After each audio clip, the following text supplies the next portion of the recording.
비겁한 녀석. 나는 며칠 동안 혼자서 급식 도우미를 하느라 진땀을 뺐다. 애쓰는 게 기특해 보였는지 베키도 전처럼 새침하게 굴지 않고 일을 거들었다. 베키가 변한 가장 큰 이유는 내가 날마다 자기 우유를 대신 마셔주었기 때문이다. 로운이가 그럴 줄 몰랐다니까. 베키는 친한 친구들 앞에서 내 칭찬 비슷한 걸 하기도 했다. 그때부터 뜻밖의 문제가 생겼다. 리빈이랑 나연이까지 우유가 먹기 싫거나 속이 좋지 않을 때면 선생님 눈을 피해서 자기들 우유를 나한테 가져오는 것이다. 나는 베키 우유만 먹어준다는 말이 듣기 싫어서 억지로 그 우유를 다 마셨다. 그리고 그날은 급식을 다른 날의 절반밖에 먹지 못했다. 점수를 따는 건 정말 너무 어려웠다. 나름대로 애쓰는데도 많은 아이들은 여전히 나를 별로 마음에 들어 하지 않았다. 그 아이들은 내가 얼마 못 가서 본래 모습으로 돌아갈 게 뻔하다며 입방정을 부지런히 찍었다. 그 중에서 재아 목소리가 제일 컸다. 그럴수록 나는 급식 도우미 일에 더 적극적으로 나섰다. 녀석이 잘못 짚었다는 걸 보여주고 싶었다. 그런데 내 앞에는 또 다른 산이 버티고 있었다. 네가 그러면 그렇지. 선생님이 지휘봉으로 내 머리를 톡 쳤다. 숙제를 해오지 않은 탓이었다. 4학년 내내 나는 숙제를 해본 적이 거의 없었다. 반장이 되었다고 해서 갑자기 그런 습관까지 바꾸기는 힘들었다. 요 며칠 점수를 따보려고 이것저것 잔심부름을 한 것만으로도 무척 피곤했고 무엇보다 나는 숙제하는 게 싫었다. 망치랑 산책하는 시간이 없어져서 마음먹으면 얼마든지 할 수도 있었지만 집에서까지 교과서를 펴놓고 낑낑대며 씨름하는 건 끔찍했다. 반장이 숙제도 안 해오면 되겠어? 선생님은 한 번 더 호통을 친 뒤에 반장 도우미인 재아에게 아이들 숙제 검사를 시켰다. 원래는 반장이 할 일이지만 숙제를 안 했으니 나는 검사할 자격이 없다고 했다. 재아가 숙제 검사를 하는 사이에 베키는 칠판에다 아이들이 풀 수학 문제를 적었다. 넌 별점 3개야. 재아가 선생님이 준 숙제 검사 수첩에 내 이름을 쓰고 빨간색 빗금을 3개나 그었다.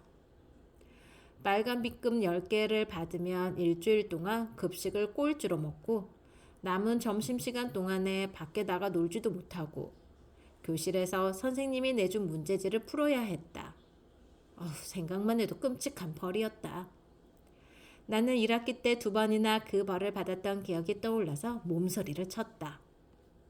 왜 3개야? 숙제를 안 해올 때마다 별점 하나씩만 주는 거잖아.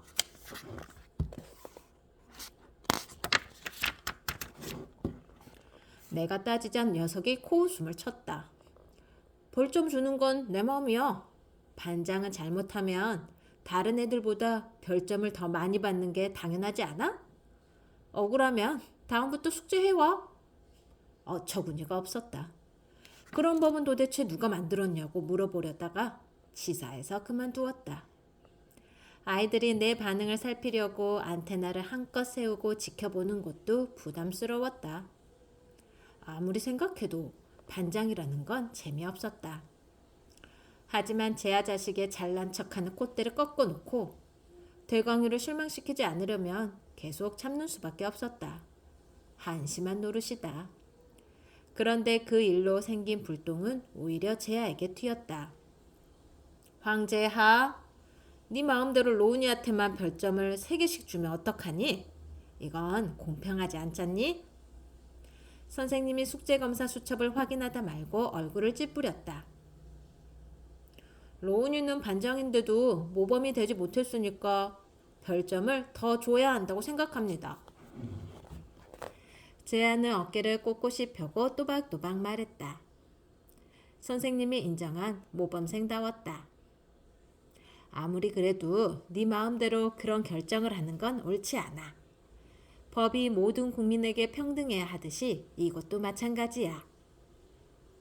선생님은 엄한 얼굴로 말했다. 재아에게 한없이 너그럽기만 한 선생님이 그런 표정을 짓는 게 낯설었다. 순식간에 귓볼까지 뻘개져서 어쩔 줄 몰라 하는 녀석을 보니 저절로 웃음이 나왔다. 녀석 때문에 화났던 마음도 스르르 풀어졌다. 재아는 또 야단 알레르기가 도졌는지 이후로 내내 벌레 씹은 얼굴이었다. 이따금 나랑 눈이 마주치면 잡아먹을 듯이 노려보기도 했다. 하지만 일부러 모른 척했다. 그러게 누가 얌전히 있는 사자의 코털을 잡아당기라고 했나? 나는 수업이 끝난 뒤에 대강이랑 같이 집으로 갔다.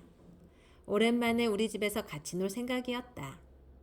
가는 동안 대강이는 잘못해서 욕을 먹더라도 반장을 한 번만 해봤으면 소원이 없겠다 하며 나를 부러워했다. 지난번에는 반장 떨어진 게 다행이라더니 그새 마음이 바뀐 거야? 야, 반장 그거 사람 피곤하게 하는 거야. 다들 그런 걸 왜 하겠다는지 난리인가 몰라. 야, 너 그런 소리 하지 마. 너는 반장이 돼봤으니까 그렇게 말할 수 있는 거야. 난 전쟁놀이 할 때도 만날 쫄병만 해서 대장이나 반장 같은 거 꼭 해보고 싶었단 말이야. 내가 반장이 되면 우리 엄만 아마 날 업고 다닐 거다. 대광이는 생각만 해도 기분이 좋은지 연신 희죽희죽 웃었다. 그 모습이 안쓰러워 할 수만 있다면 내 반장 자리를 넘겨주고 싶었다. 알았어. 5학년 때 같은 반 되면 내가 널 팍팍 밀어줄게. 너 혼자만 밀어주면 뭐하냐? 난 앞에서 나가면 말도 제대로 못하고 애들한테 관심도 받지 못하는데. 대광이는 시큰둥하게 말하면서 고개를 떨구었다. 반장에 뽑히는 엉뚱한 행운이 대광이에게 갔으면 좋았을걸. 야, 걱정 마. 난 뭘 잘해서 뽑혔냐? 내년엔 네가 머슴이 얘기 써먹어봐. 그럼 뽑힐지도 모르잖아. 내가 장난스럽게 말하자 대광이가 키득키득 웃었다. 우리는 신발 주머니를 빙글빙글 돌리면서 집까지 한달음에 달려갔다. 어머, 대광이구나. 엄마가 어쩐 일인지 대광이를 보고 반겼다. 엄마는 대광이가 놀기만 좋아하고 지저분한 데다 공부도 못한다며 못마땅해 여겼다.